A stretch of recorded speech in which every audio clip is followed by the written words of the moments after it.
can open up to that. This is in stark contrast to how it was last week. We just kind of blitzed through, I think, what was it, 24 verses just in a row, and we didn't really kind of go into each one of them. This one hopefully will be a lot more in-depth. We're going to look at all the way down through verse 8, and then we're going to skip the prayer section. That's not Jesus' fault that he put the prayer in the middle. Obviously, there's a reason for why he talked about the model prayer in the middle of that, but then we're going to jump after that to verses 16 through 18. So that's kind of the loose plan for this morning. It'll be about 10 or 11 verses in all. I do expect that this class will have quite a bit of conversation, so if there's not, then it'll be a huge letdown for me, and obviously nobody wants to disappoint me. So I'm expecting quite a bit of conversation just because of the subject matter that we're going to be discussing this morning. Before we get started, I'll ask James to lead us in a word of prayer.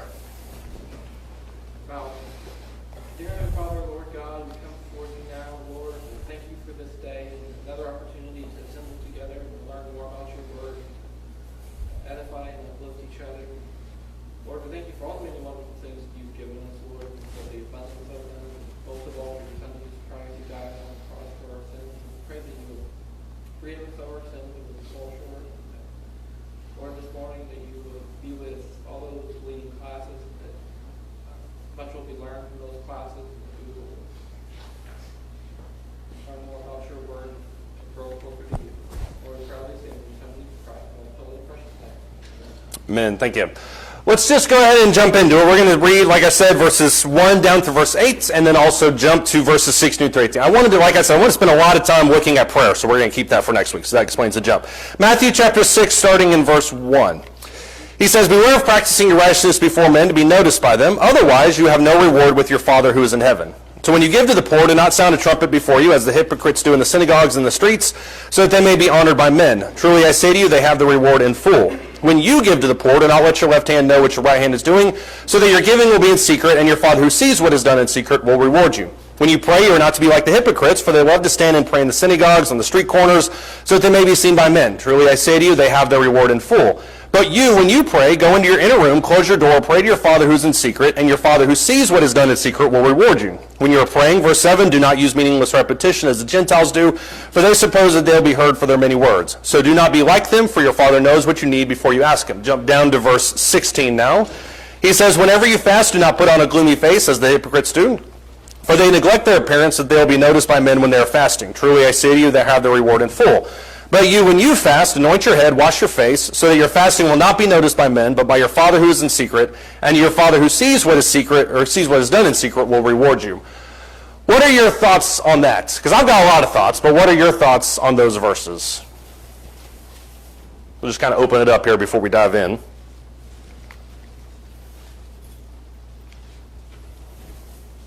I know somebody's got thoughts. Yeah, John? It almost, the beginning of it almost sounds contradicting to what was said in chapter 5. Okay, I know where you're going with that. I'm going to ask you to stop on that, unless you're talking about something different. Keep going. I reserve the right to stop it. No. We're talking about let your light shine. Okay. When we stop. That's twice I've interrupted you, and I'm sorry. Keep going, for real. Keep going. That was like what I really wanted to talk about, so keep going. It says, so that they may see your good works Yeah. and glorify God. Yeah. But here it says, it's almost, it sounds like saying, don't do anything so people are going to see you. Right. So, it sounds contradicting, but I don't really think it is. Nobody respond. Nobody say anything. Yes. Because the whole thing was so that they may glorify God. Right.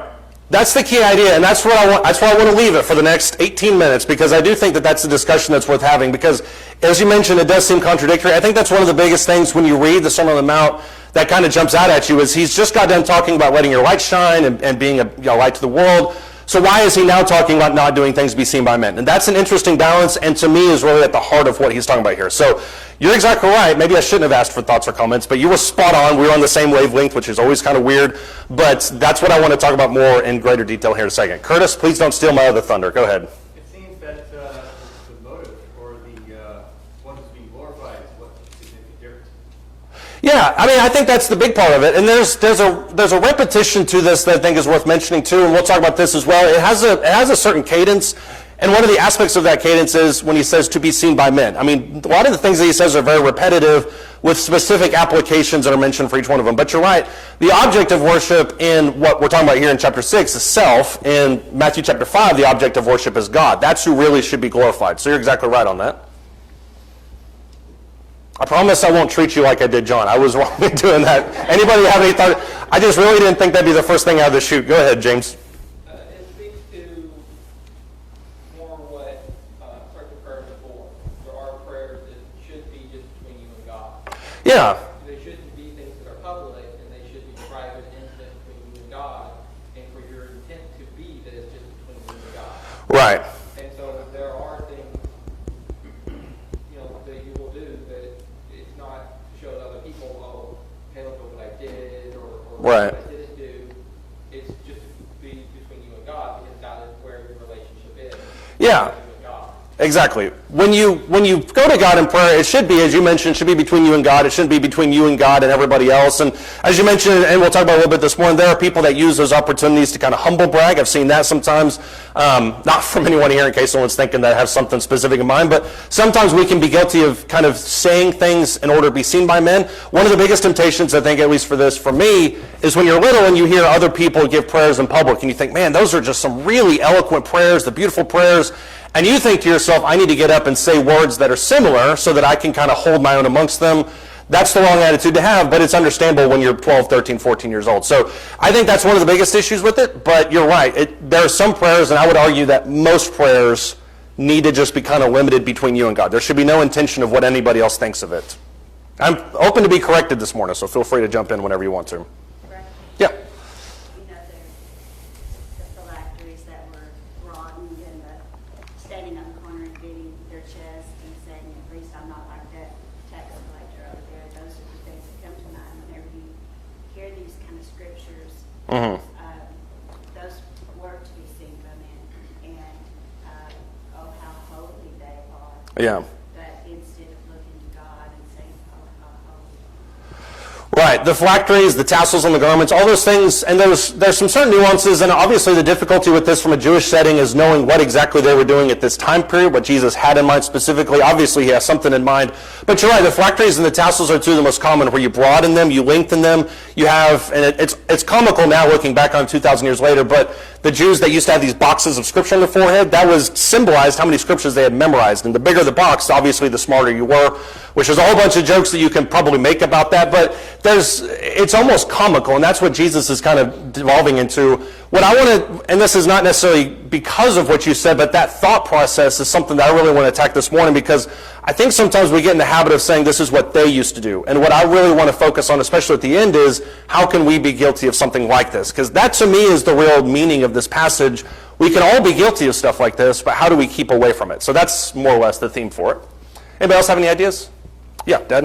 One of the things that I like about this passage is down in 7 and 8, it talks about don't be like the Gentiles. Mm-hmm. They use a lot of words. Yeah. God knows what you need. He knows how to take care of you. Don't get so wordy that you become a preacher. That's the worst thing you could possibly be, yeah. Well, in a prayer. In a prayer, yes, you're right, yeah. In a prayer, you're right. We've heard numerous people over the years that like to hear their own voice. They say a lot of words. They say some good words. Yeah. But who are they praying to and who are they praying for? Because if they're praying for themselves or for the congregation or whatever, Mm-hmm. you don't have to do. You're not measured by the number of words that you put out. Mm-hmm. It's what you say. Yeah, and we'll get more into prayer next week. I hesitated to bring 7 or 8 into this discussion today because I wanted to kind of talk about it more in length of what we're talking about next week with prayer. But you're right. The comparison between the two is shocking, because when he says in verses 7 and 8, you don't want to kind of multiply your words. That's in stark contrast to what he says in the model prayer, which is maybe, I think, 35, 36 words. It takes you less than 15 seconds to read it. So there's a definite contrast between the two of them, not just in length, but in terms of what you're going for as well. So there's a lot of issues, I think, when people try to do things to be seen. But you're right. If we use any kind of public format to voice our opinion where it's really not appropriate, I think that's obviously a problem. Yeah, Ken? Is this mostly directed at the Pharisees? It can be. I mean, when he uses the phrase hypocrites, I think he's distinctly talking about the Pharisees. But as we talked about, I think it can be applied to everybody. It sort of parallels Luke when he talks about the Pharisees going to the temple. Yeah. It is. I mean, and that's why I think the Pharisees are the object for it, but I don't think they're certainly by any means the only people that could be guilty of this. And that's kind of what, like when you talk about, not you, but when people talk about how in 1 Timothy 6, I think where he talks about it's the love of money that's the root of all evil, we think, well, only rich people have that problem. I mean, poor people can have that problem too. We can all have that problem. But it's just we usually associate it with one group of people. So I think even though the Pharisees are in view here, I don't think they're the only party guilty of this by any means. Yeah. To expand on what John had said. Be careful with what you're about to say. Yes. Go ahead. Well, with, where he said, it sounds maybe counterintuitive what was just said, but at the meat of it though, it's still just continuing the same thought. Yeah. As Curtis said, of motivation and getting down to the root, Yeah. And as he just talked about in chapter 5, whether lust, hate, whatever, whichever one you want to choose there, it goes back to the motivation. It does. And this just continues that same thought. Yeah, it's all about who you're trying to glorify. I mean, are you trying to glorify yourself? Are you trying to glorify God? And it's interesting that you mentioned that, and I guess Curtis mentioned that too as a continuation of chapter 5, because in my opinion, that chapter break, I mean, I realize we have to have chapters. They're all unfortunate, the breaks are. This one is really unfortunate because when you look at what's said here in Matthew chapter 6 and verse 1, he has this phrase. He says, beware of practicing righteousness before men, or to be noticed by men, otherwise you have no reward from your Father in heaven. That comes right on the heels of chapter 5 verse 48 where he says, therefore you are to be perfect just as your heavenly Father is perfect. So in some sense, when he makes the transition from chapter 5 to chapter 6, he's talking about in chapter 5 how the perfection of God, how God, I don't want to say goes about his life because that's not at all appropriate when we're talking about God, but it's how God thinks, it's how God's values, it's what he wants from his people. Chapter 6, the righteousness of the Pharisees is markedly different than that. So I do think you see kind of a juxtaposition here. Key in on that phrase, though, in chapter 6 and verse 1 where he says, practicing your righteousness. What's the problem with that word or phrase? Not a problem with Jesus' use of it by any means, but what are sometimes our problems we have with that phrase? Or is there none? And I just highlighted it for no reason, which sometimes happens. Yeah.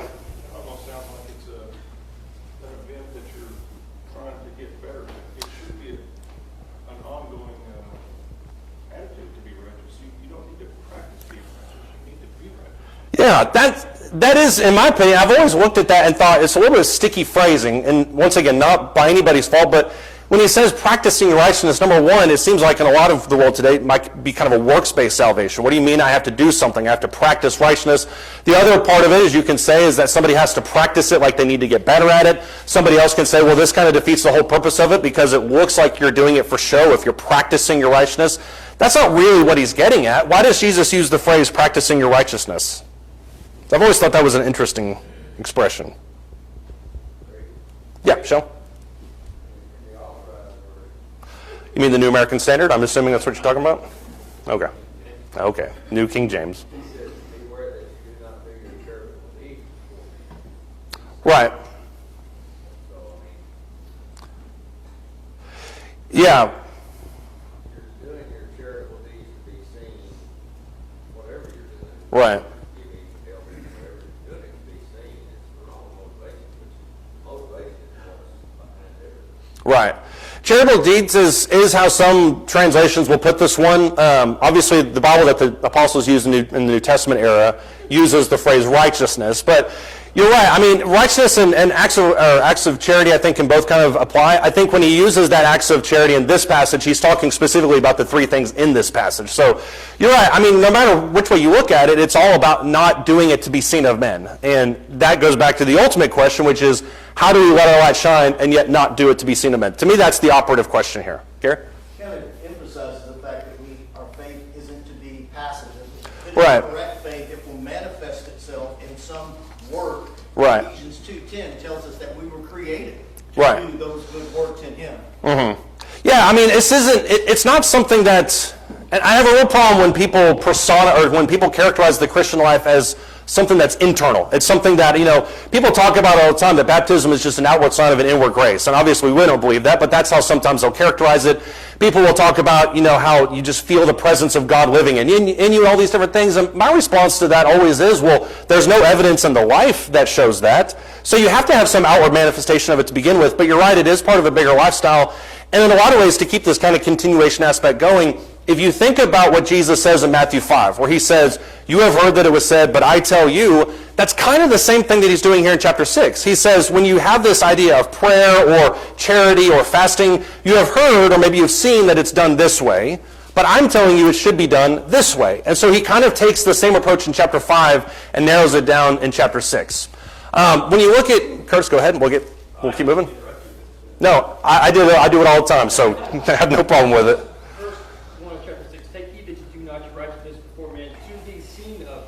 Mm-hmm.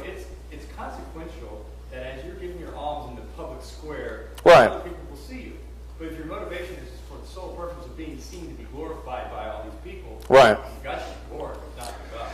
Yeah, I mean it's. And so yeah. There's nothing wrong with letting your light so shine, right, to glorify God. Yeah. But then when you're doing it for the purpose of being seen to glorify yourself, that's different. Right, and this is why it's impossible to mandate certain things in regards to this. Like I've heard people say, well, you shouldn't do this and make sure you don't do this, this, and this. Well, it kind of stretches to a lot of things. And in some ways you can do the exact same action and yet have a completely different motivation, which is unintentionally kind of what we're talking about during the lesson this morning when we talk about the friendships of King David. But why do you do the thing that you do? And the most terrifying passage or part of this entire section is your Father who sees what is in secret.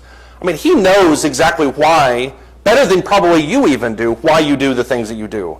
And that should terrify all of us. And not in the sense that we all need to become paranoid, but in a lot of ways we need to be very mindful of why we do it and kind of constantly keep ourselves in check. Paul says, I buffet my body daily, that kind of thing.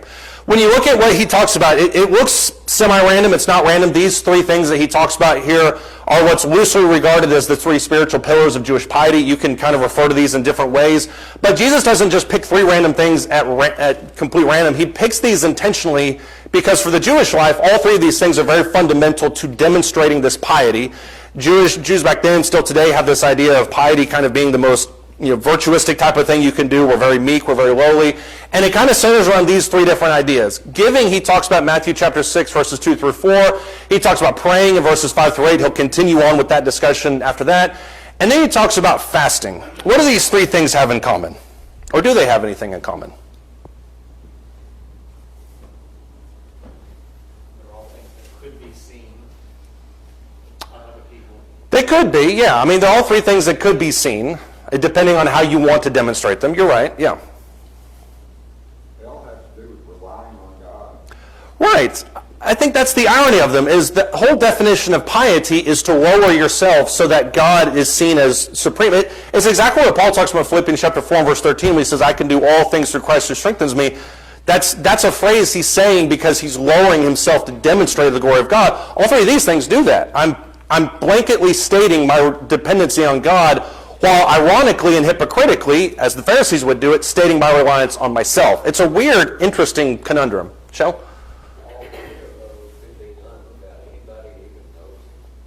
That's true, and this goes back to the motivation aspect that Curtis was talking about. When you talk about, for instance, praying, there were three distinct prayer times that every Jew was required to pray. I mean, especially in the first century, you see this. I think it's the third, sixth, and the ninth hour. You see in Acts people going up the third hour, people going up the sixth hour. That's kind of the thing. Pharisees would have known that time better than anybody. And so the question is, why do I choose 8:58 to go down to the corner to get a carton of milk? Oh, look, it's 9 o'clock. I guess I'll pray on the corner, and I'll get the milk and then go home. I just happened to be there, when in reality, you didn't just happen to be there. You planned to be seen. So that's kind of where it comes into that. Yeah. Did you have something back there? Oh, okay. When you look at something like praying and fasting, what's the problem with, or what's the connection between these three? Because I think there's a lot of dependency on this. You have the same thing, by the way, with fasting and giving that you have with praying. There's specific times, specific moments to do this. Paul? That's giving to God, and that's why you need to do it in private, because if we're going to be sincere of heart when we do these three things, between us and God only, we should all make a show of it. That defeats the whole purpose. It does defeat the whole purpose when you take a step back. And I think that's part of what the Sermon on the Mount is all about, is putting what it means to be a kingdom citizen in perspective, kind of taking a step back and asking yourself questions like, where's my real heart lie? Where is my anxiety? Am I really praying towards God? But in this category, it's who do I really try to esteem? Who do I really try to glorify? What are we hoping people will say about us when we do our fasting, praying, and giving metaphorically in public? What are we hoping people will say about us? Oh, how holy you are. Yes. Yeah. What else are we hoping people will say about us?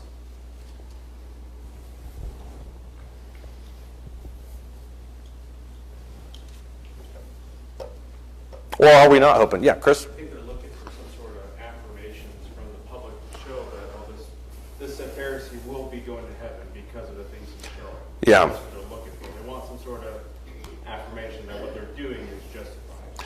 Yeah. The outcome is the opposite. Yeah, I think sometimes we want, like you mentioned, we want affirmation from other people that what we're doing is right. And in some ways, we use it to mask insecurities we may have. And I've noticed sometimes in my own personal life that maybe I'll amp up my spiritual devotion. Maybe I'll pray twice as long, or maybe I'll do more because I really have this sin that's nagging me in my life. And I don't want to do this, and I don't want to give this up. So I'll amplify this other wing so that hopefully it overpowers that. And I think sometimes we do that subconsciously, but I do think we're looking sometimes for validation from other people. Am I on the right track? What do other people think about my religion? I think that's a part of it too. I mentioned 18 minutes. We got here in 23 minutes. But let's look at this passage now, this comparison between the two. You have giving, praying, and fasting. But in the chapter right before, he says, let your light so shine before men in such a way that people may see your good works and glorify your Father who's in heaven. How do you balance these two ideas? This is really where the rubber meets the road in this discussion. I think it's the difference between a genuine lifestyle and a phony lifestyle. One is for show. It accomplishes the same thing. Mm-hmm. The same thing to other people. Mm-hmm. But to us, it's completely different because one's done with our personal relationship and the other is done just as a show. Right. To other people, which is wrong. Yeah, the same action, sometimes one time can be for show, and other times can be genuine. And people will sometimes look at, and since we're in Daniel and Wednesday nights, we'll look at Daniel. Opens up the windows, prays on his knees towards Jerusalem. And some people, they could look at that and say, well, that's a direct violation of what Jesus says here. Don't open up your window and go out and pray in public, where certainly the other administrators are trying to kill you. But go into your inner room, close the door, do that kind of thing. So I do think that you can take the same action. It can be two different ways. Daniel doesn't have an ounce of hypocrisy in his heart. Somebody else can do the exact same thing and be full of hypocrisy. So I do think the phonyism comes into play here. How else do you coordinate these two verses? How do you balance them out? Paul? It all comes from the heart. You can look at any person. I can think of an old couple that used to go to Southside. Mm-hmm. And they would take perfect strangers in that would come in, and they'd take them home and feed them. They never had them before. But, Yeah. and you can look at that as a passing observation and say, oh, they're just trying to show how holy they are. But after a while, you start noticing Mm-hmm. they do it all the time. It's just common for them. Yeah, the question, the hypocrisy in that would determine on how good the pot roast is. That to me is a good measure, but yeah, you're right. Go ahead. To me, it's just, you have to observe someone over a period of time Yeah, to see, are they really that way, or is that just yeah. going? To me, that's a big part of it. And this isn't necessarily something we can identify within ourselves, but certainly when we're thinking about other people, is this something that they do all the time? Where does the habit come in? Is this something that they're trying? You can tell pretty quick. I think most of us can tell pretty quick when somebody's being phony. And I'm sure, and that's kind of the background with a lot of this in Matthew chapter 6, is I'm pretty sure when Jesus is talking about this, the other people are like, yeah, I know Pharisee Bill, he shouldn't have been praying on the street corner either. I just didn't have the guts to say it. I didn't know if it was wrong, things like that. So it's ironic in that we think we're fooling the world when in reality we're really only fooling ourselves. So I do think the time is a big part of that. James, I might have seen your hand earlier. Well, even in the Old Testament, Jesus reiterates and expands upon the New Testament is there were rules of how to treat people, Right. visitors, who were not Jewish. And so anyone who came to visit would be able to tell, okay, that person is following what God said, that person's Right. by how they responded to my presence. Mm-hmm. And that's not something that, you would have to do, you'll go out of your way to do. Yeah. It would be something that would become automatic when you are holy. Yeah. Not treating them with respect, not avoiding them. You say, hi, how you doing? Mm-hmm. One even would have been something that the Pharisees and Sadducees wouldn't necessarily have done to someone who's not a Jew. Right. So you would be able to tell just from their mannerism, without making a big show of it, if they were following God's intentions with the law and things. Right. Yeah, you can tell, and like you mentioned, there's a lot of this type of hospitality that's embedded inside the old law, and you know, well, everybody knows that people are watching that. They're looking at that and saying, especially the Pharisees are looking at that and saying, okay, are you giving as much? Are you being as hospitable as you need to? And so, in some ways, the desire to be seen becomes a sense of self-defense. I'm doing this so that other people will not think this of me.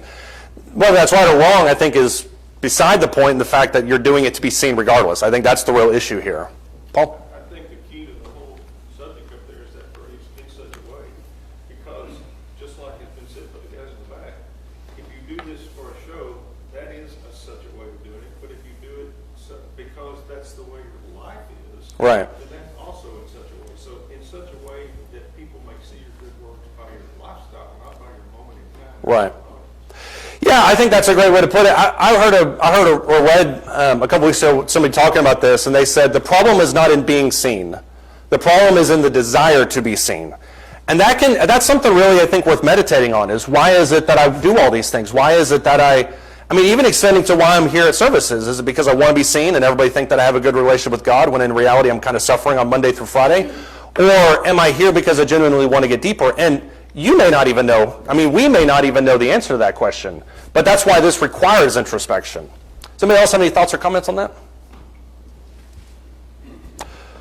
When you look at the way we talk about the cadence that all three of these kind of have, there's a cadence that all three of these things possess. They all kind of follow the same pattern. The very first thing he talks about within all of these is he says, don't do your giving, there it is, not as the hypocrites do. What is a hypocrite?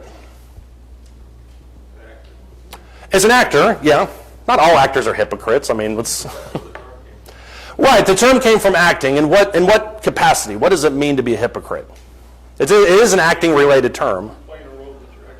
Right. It comes to when you're talking, especially in that day and age where you have these masks that you would put up and you would pretend to be somebody, then you take the mask off and they'd see you who you really were. What does the idea of hypocrisy have to do with giving, praying, and fasting? It almost seems like a secondary term to the real problem, which is disingenuousness, which I just made that word up. What does hypocrisy have to do with these three things? How are these three actions hypocritical? Well, in one way, we're told, when we're praying, to pray to God. So when the Pharisees would get up and pray, they weren't really praying to God. They were praying to be seen by others. And they got to the point where they were altering God's law, changing things, creating new rules. Right. And acting like it was from God, when it wasn't.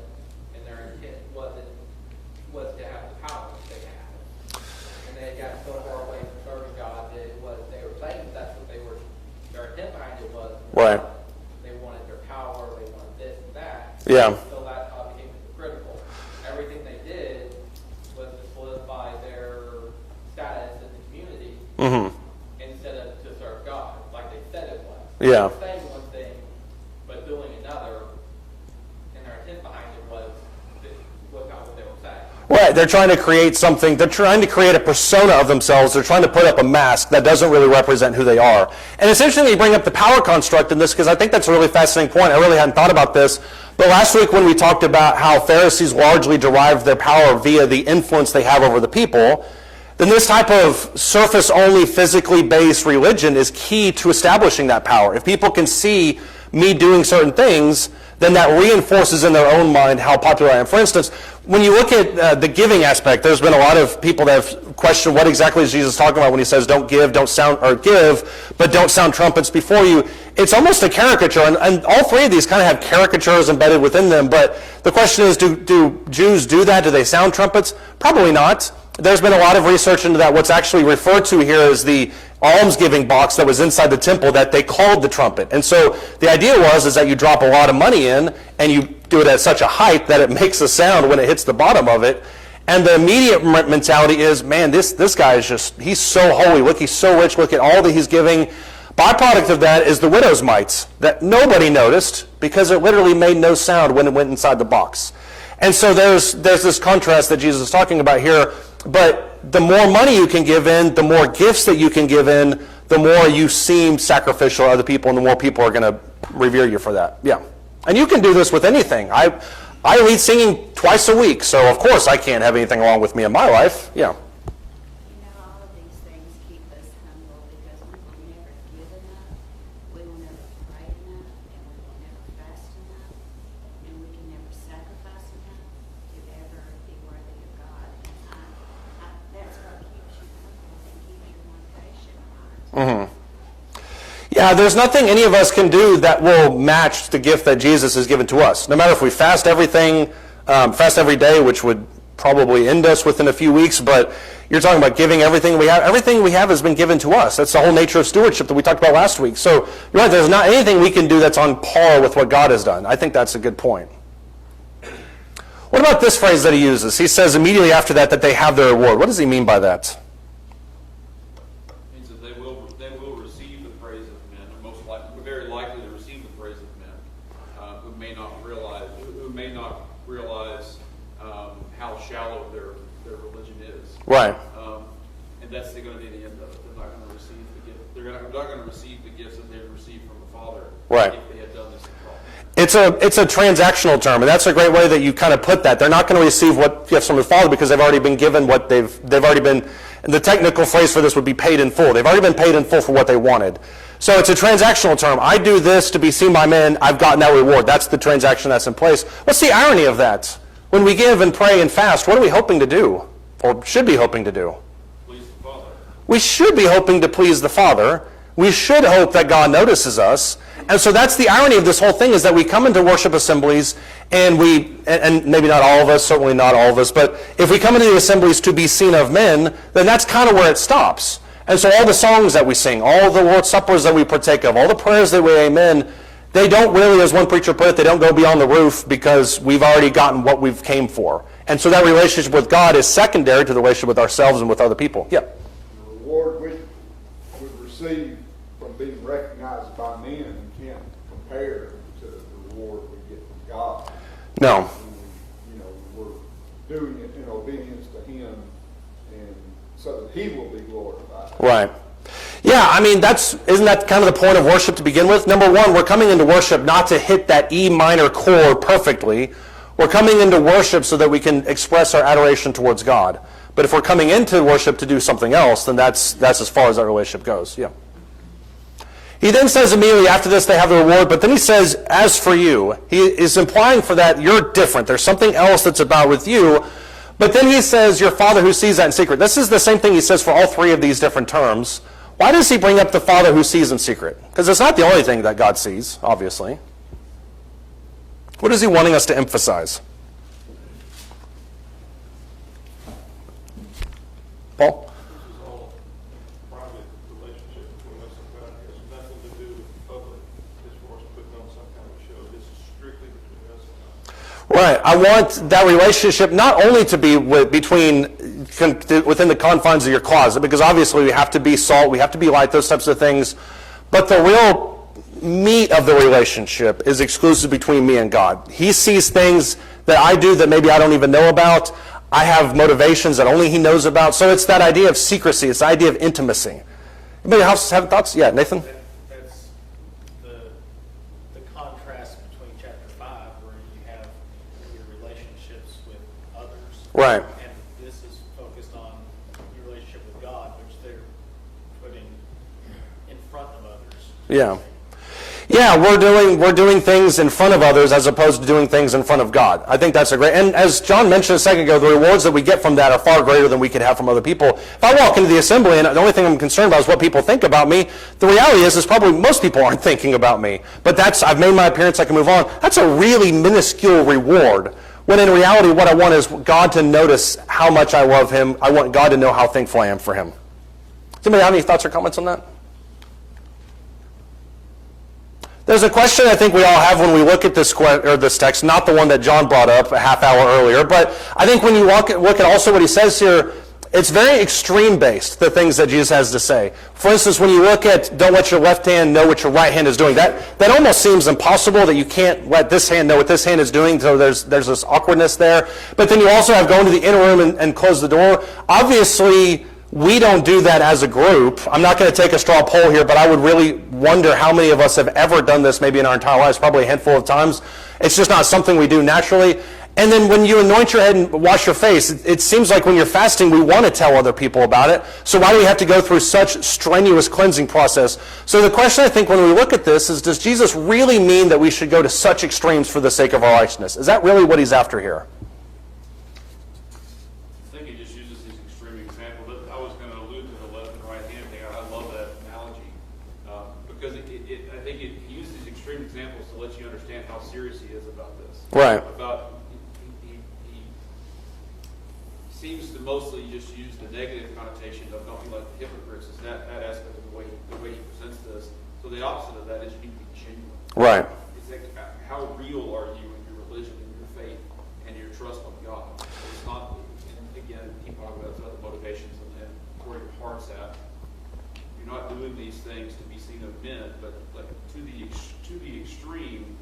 He uses these extreme examples to understand, to state how serious he is about. Yeah. But this is really a core, fundamental aspect of the true religion. Yeah, I don't think he, as you mentioned, I don't think he really, and for when I think about this, I always equate it to when he talks about if your hand causes you to stumble, chop it off and throw it from you, because that's definitely an extreme example.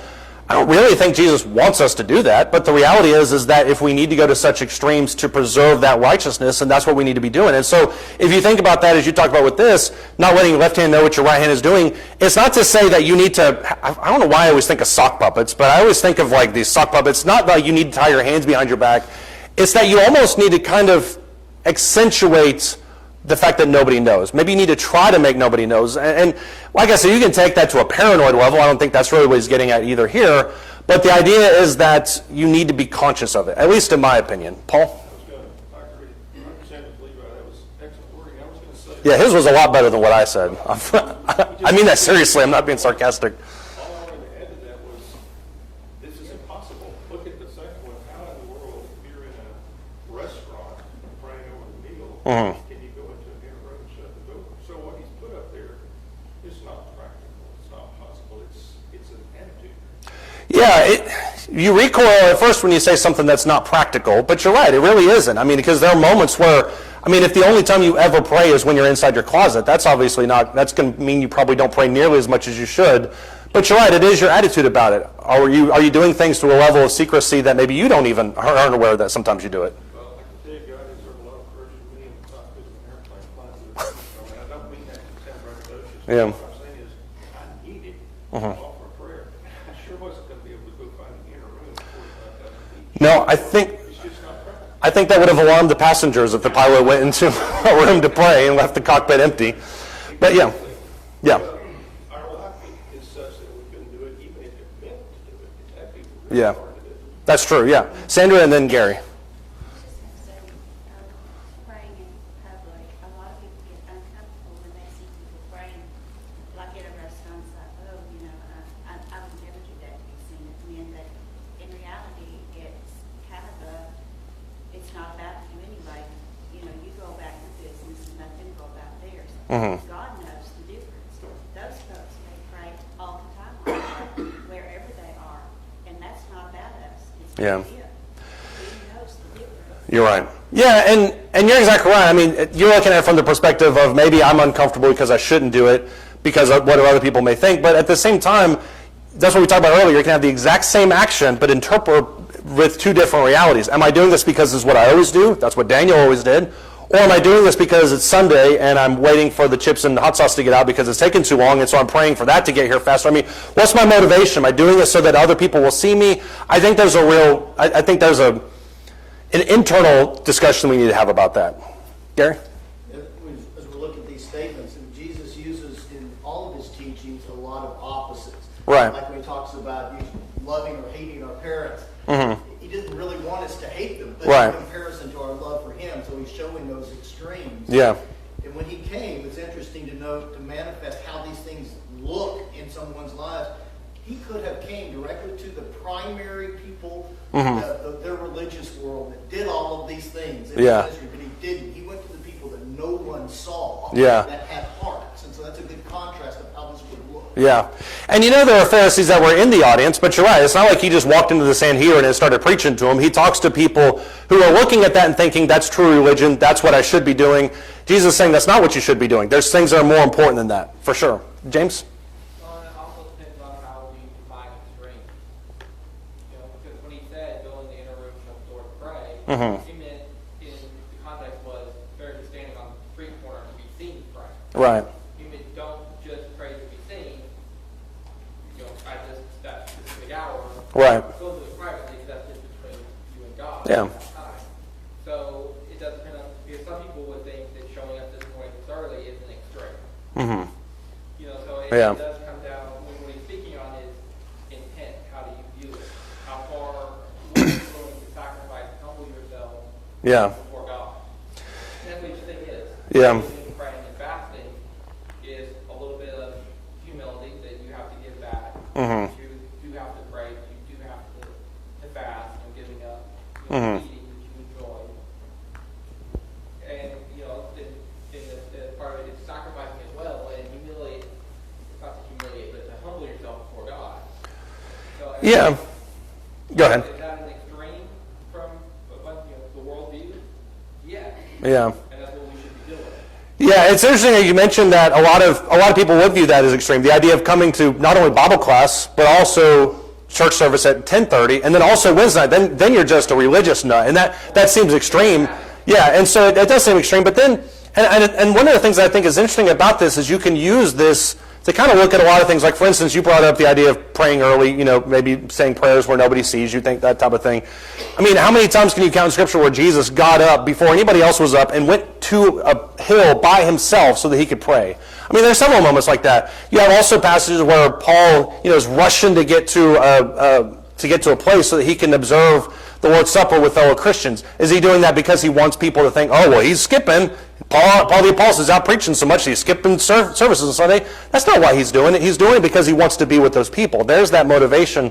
So I do think a lot of it goes back to what we're doing. Is it extreme? I mean, maybe, but it should be, as we've talked about, it should be a part of our life. I mean, we should want to pray. We should want to give. We should want to do these things, sacrifice. But the question is, why? Casey? I think it goes back to 1 John 5, the metrics that he gives, that we know we love the Father when we keep his commandments. Right. His commandments are not burdensome to us. Yeah. That to me is one of the biggest metrics of it, because not only do I obey God, 1 John 5:2, but what's my attitude when I obey God? Is it begrudgingly? Am I giving, am I praying because of obligation, or am I doing it because I really want to talk to God? I think that's a great verse to bring up. This is going to be a dangerous question. I put it towards the end, so we only have a couple minutes left. What are some modern examples of these things? And yes, in case you're wondering, that is a guy taking a selfie while he's giving a basket of groceries to a starving family. I don't think virtue, I thought about that, virtue signaling. I have to look up these types of Gen Z words in the dictionary. I don't know if that is, but virtue signaling is probably along that way, yeah. I knew that you would say that too, by the way. What are some modern examples? That's not a bad thing. What are some modern examples of this, though? I see a lot of hesitant hands going up. Go ahead. I see a man outside a big convenience store, homeless. I go in, I talk to him, I buy him a hamburger and a Coke. I come back and give it to him, I just go about my way. People see it, and they say, maybe I should be kinder to the homeless man. Right. But if I handed him the hamburger, and I loudly proclaim, I'm giving you this because Yeah. of Jesus, blah, blah, blah, then I'm a Pharisee. Yeah. It's, If I'm walking in my car and somebody says, why didn't you do that? yeah, Then I can explain to that person, I did it because I'm a Christian. right. So that's a modern example in my mind. Yeah, that's a great way to put that. If you're doing it because you want to help the person, great. But if you're doing it hoping people will drive by and post about it on the local Facebook pages, then you've got a whole different motivation, for sure. Levi? This is some dangerous territory, so we'll keep it pretty short. Yeah. Throw this one out there, but I don't do social media much, but when I do, I've noticed. I'm uncomfortable and question motivations whenever I see someone Facebook post. Yeah. I can understand asking fellow Christians for prayers, those ones that's in a troubled time or lost a family member or they've got a child in the hospital or whatever. There's a number of circumstances to request a prayer. It's fully valid.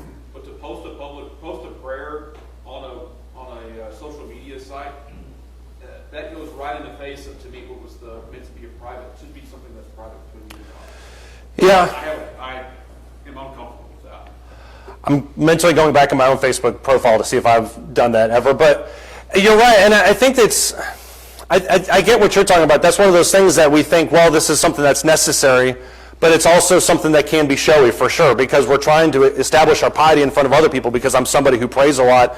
But at the same time, I also want other people to see that I'm somebody who prays a lot. So you're right, it can be kind of sticky. And that's the interesting thing is Jesus probably, I'm sure he did because he knows everything, but I don't know if he was talking specifically about social media when he talks about stuff like this, but that is a big driver of this type of thing. But as we mentioned, it can be kind of done everywhere. I mean, that's today's street corner. It is. Be real about it. I mean, Yeah. I go to a big sporting event and I'll see people on the soapbox preaching about how we're all going to hell for this reason or that. Yeah. So that stuff still happens. But the social media is today's street corner. It very much is, yeah. And it's interesting you mentioned that too, because I was actually thinking of something completely different. I think about these big corporations that sometimes have, we've donated so many dollars to, this charity and things like that. I get where they're coming from a PR standpoint, but at the same time can be showy. So I don't know how you assess the motivation of a multi-billion-dollar organization, but you have to go back to why. Why am I doing this? Why am I posting this? Why am I asking for these things? And that's why this type of discussion can be heated. It can be very specific, but it's something we can always think about ourselves. Here's another question that I legitimately had. I thought about spending more time on this one too, but I don't know if there's a good answer to this necessarily. But why does hypocrisy in our piety eliminate any reward from God? That's what he says declaratively. You have your reward from God, so you're not, or you have your reward from men, so you're not going to have your reward from God. Why is it one or the other? Why can't you have both?